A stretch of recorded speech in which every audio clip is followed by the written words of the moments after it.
YouTube நேயர்களுக்கு வணக்கம்.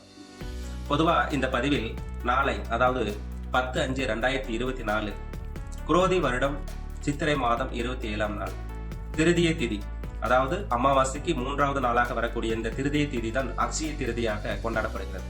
பொதுவாக இந்த அக்ஷய திருதி என்றால் நகை வாங்கி வீட்டில் வைத்தால் குடும்ப வளர்ச்சி அடையும் என்று சொல்கிறார்கள். இது ஒரு தவறான ஒரு விஷயம். வியாபாரிகள் வியாபார நோக்கத்தோடு சொல்லக்கூடிய ஒரு தன்மை, ஆனால் இது தவறான ஒரு விஷயமாகும். முன்பு காலங்களில் நம் முன்னோர்கள் இந்த அக்ஷய திருதி நாளில் அன்னதானம் செய்தார்கள். அன்னதானம் செய்யக்கூடிய குணாதிசயங்கள் நம் மனதிலே வளர்த்து கொண்டார்கள்.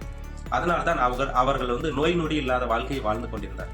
அக்ஷய திருதி நாளில் இயலாதவர்களுக்கு ஆடை, வசதி உள்ளவர்கள் ஆபரணங்களை கூட தானமாக தந்தார்கள். ஆனால் பொதுவாக அந்த அக்ஷய திருதி நாளில் அன்னதானங்களை செய்வது நாம் வளர்த்து கொள்ள வேண்டும்.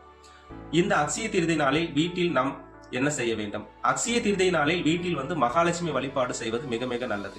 இந்த அக்ஷய திருதி நாளில் வீட்டில் பால், மஞ்சள், பச்சரிசி, உப்பு இந்த பொருட்களை வைத்து வீட்டில் வழிபாடு செய்ய வேண்டும். அதோடு இனிப்பு பலகாரங்களை வைத்தும் வழிபாடு செய்ய வேண்டும். இவ்வாறு வழிபாடு செய்வதன் மூலம் குடும்பத்தில் சந்தோஷம் அதிகரிக்கும். குடும்பத்தில் சண்டை சச்சரவாக இருக்கக்கூடிய வீடுகளில் சுபத்தன்மை வளரும். கணவன் மனைவி பிரச்சனைகள் விலகி குடும்ப ஒற்றுமை அதிகரிக்கும்.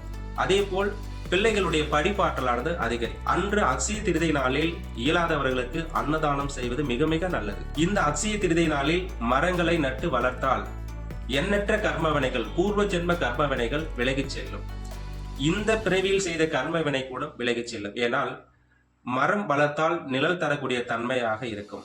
அந்த நிழலுக்கு அதிபதியாக இருக்கக்கூடியவர் ராகு பகவான். ஜாதக ரீதியா ராகுவால் கொடுக்கக்கூடிய கெடுபலனானது கண்டிப்பாக மாறி நற்பலன் தரக்கூடிய ஒரு தன்மை உங்களுக்கு கிடைக்கும். இந்த அக்ஷய திருதி நாளில் நகை வாங்குவதை விட இயலாதவர்களுக்கு, முடியாதவர்களுக்கு, ஊனமுற்றோர்களுக்கு, வயதானவர்களுக்கு, ஆதரவற்றவர்களுக்கு அன்னதானம் செய்வது மிக மிக நல்லது. அதே போல் முடிந்த அளவு துணிமணிகள் எடுத்து கொடுத்தும் அன்னதானம் செய்யலாம்.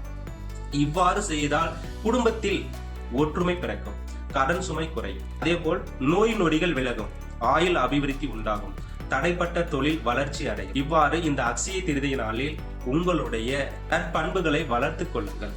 பொதுவாகவே வியாபாரிகள் வியாபார நோக்கத்தோடு விளம்பரங்கள் படுத்தி அக்ஷய திருதி நாளில் நகை வாங்கினால் சிறப்பாக இருக்கும் என்பது கண்டிப்பாக ஒரு தவறு.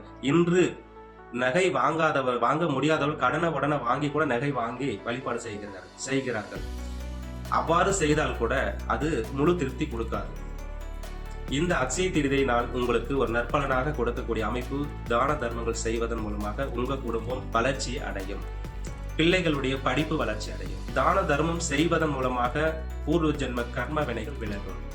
கண்டிப்பாக இந்த அக்ஷய திருதி நாளில் வீட்டில் மகாலட்சுமி வழிபாடு செய்த பின்பு கண்டிப்பாக அன்னதானம் செய்வது நல்லது.